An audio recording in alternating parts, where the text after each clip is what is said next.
Emma was 26 years old. She worked in a small flower shop in the city. Every morning, she opened the shop at 8 o'clock. She loved flowers. They made her feel calm and happy. One rainy afternoon, a man came into the shop. He was tall and wore a dark coat. His name was Daniel. He asked for red roses. "Are they for your wife?" Emma asked softly. Daniel smiled but did not answer directly. "They are for someone special," he said. Emma felt her heart move a little. She did not know why. Daniel came again the next week. And the week after that. Every time he bought flowers. Sometimes roses. Sometimes lilies. Sometimes white tulips. One day he stayed longer. He talked about his work. He talked about music. He laughed easily. Emma felt comfortable with him. After many visits, Daniel told her the truth. "I am married," he said quietly. Emma's heart dropped. She felt cold inside. "But my marriage is not happy," Daniel continued. "We do not love each other anymore. We only live in the same house."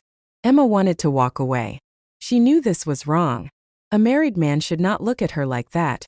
But Daniel held her hand gently. "I feel alive when I talk to you," he whispered. Emma's heart was confused.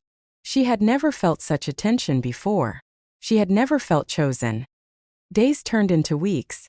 Daniel started meeting her after work. They walked in quiet streets. They sat in a small cafe at the corner. He told her about his dreams. He said he wanted a new life. A fresh start. "With you," he said one evening. Emma closed her eyes. She wanted to believe him. She knew he had a wife. She knew there was another woman at home waiting for him, but Daniel said, "I will leave her soon. I promise." That promise became Emma's hope. She imagined wearing a white dress. She imagined standing next to Daniel. She imagined being his wife. Every night, she waited for his messages. Every time her phone rang, her heart beat fast. She was no longer just a flower shop girl. She was the lover who hoped to marry, and hope sometimes can be more powerful than truth, but hope can also be very dangerous. Emma did not know that yet. She only knew that she was falling in love, and she was falling deeply. Months passed. Daniel continued seeing Emma in secret. He always said the same thing. "Soon," he promised. "Just a little more time." Emma believed him. He told her his wife was cold and distant. He said they slept in different rooms. He said their marriage was already finished. Emma listened carefully. She wanted to feel less guilty.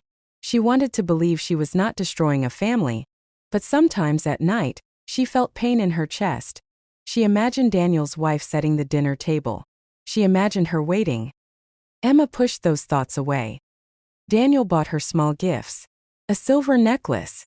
A book of poems. Sweet chocolate. "I want to build a future with you," he told her. Emma held the necklace and smiled. One evening, she asked him softly, "When will you tell her about us?" Daniel looked uncomfortable. "It's complicated," he said. "She is sensitive. I must choose the right moment." Emma nodded, but something inside her felt afraid. Weeks became months. Nothing changed. Daniel still went home every night. He still spent holidays with his wife. On New Year's Eve, Emma sat alone in her small apartment. She watched fireworks through her window. Daniel sent a message. "Happy New Year, my love. I miss you." Emma stared at the phone. If he missed her, why was he not with her? She began to see the truth slowly. Daniel liked two lives. One safe life with his wife. One exciting life with Emma. She was his secret happiness, but she was not his priority. One day, Emma saw something that broke her heart. She was walking near the park when she saw Daniel. He was holding his wife's hand. They were laughing. They looked happy. Emma felt the world turn dark. That evening, Daniel came to see her. "You look sad," he said. Emma's voice was shaking. "I saw you today." Daniel became silent. "It's not what you think," he said quickly. "We were only pretending. For friends." Pretending. The word hurt more than anything. Emma finally understood something important. If he could pretend to love his wife in public, maybe he was pretending with her too. But her heart still loved him. And loving someone who lies is one of the hardest pains in the world.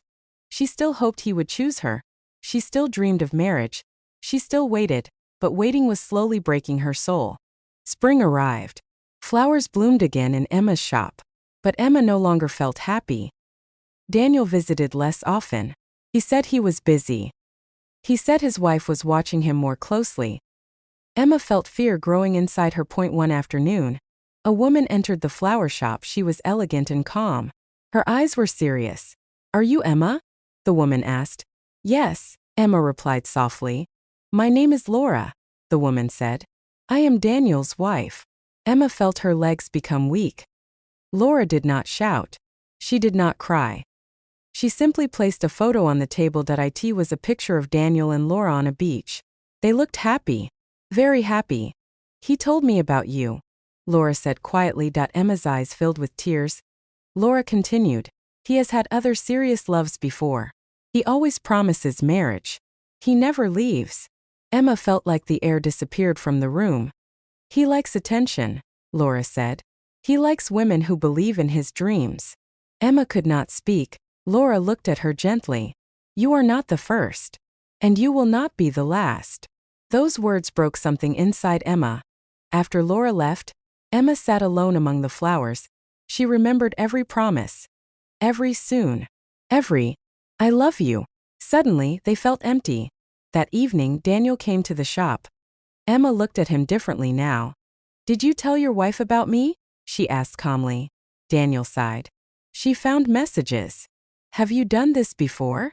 Emma asked. Daniel avoided her eyes. "It was nothing serious," he said. "Nothing serious." Emma realized the painful truth. She was serious, he was not. "I waited for you," Emma said softly. "I believed you." Daniel reached for her hand. "Don't make this dramatic. We still have something special." Emma pulled her hand away. She finally understood. He did not want a new life. He wanted excitement without responsibility. He wanted love without sacrifice. And Emma was only part of his game. For the first time, she saw him clearly. Not as a future husband, but as a man who was afraid to lose comfort. That night, Emma cried. But her tears were different. They were not tears of hope. They were tears of awakening. And awakening can hurt. But it can also save you. The next day, Emma made a decision. When Daniel came again, she was ready. "I cannot see you anymore," she said firmly. Daniel looked shocked. "Why? Because of my wife? I told you it's complicated." Emma shook her head. "No, because I deserve more." Daniel tried to argue. He tried to promise again. "I will leave her. Just give me time." Emma smiled sadly. "I already gave you time. I gave you my heart. That is enough." Daniel's face changed. He realized he was losing control. "You will regret this," he said coldly. Emma felt pain, but she stood strong. "I will regret staying more," she replied. Daniel left the shop. This time Emma did not cry immediately. She felt empty, but also lighter. Days passed. It was not easy. She missed his voice. She missed his messages, but she remembered Laura's words. "You are not the first." Emma refused to be another secret. She focused on her work. She arranged flowers with new energy. She started taking evening classes. She met new people. Slowly, she began to smile again. One afternoon, a kind man came to buy flowers for his mother. He spoke gently. He asked about her day. Emma felt something different. It was calm. It was honest. No secrets, no lies. She realized something important. Love should not hide in shadows. Love should stand in the light. Months later, Emma walked past the same park where she once saw Daniel with his wife. This time, she did not feel pain. She felt strength. She understood now. A man who truly loves you does not make you wait in silence. He does not promise soon for years. He chooses you clearly. Emma was no longer the lover who hoped to marry. She was a woman who chose herself. And sometimes the greatest love story is not about marriage. It is about self-respect. And Emma finally found hers.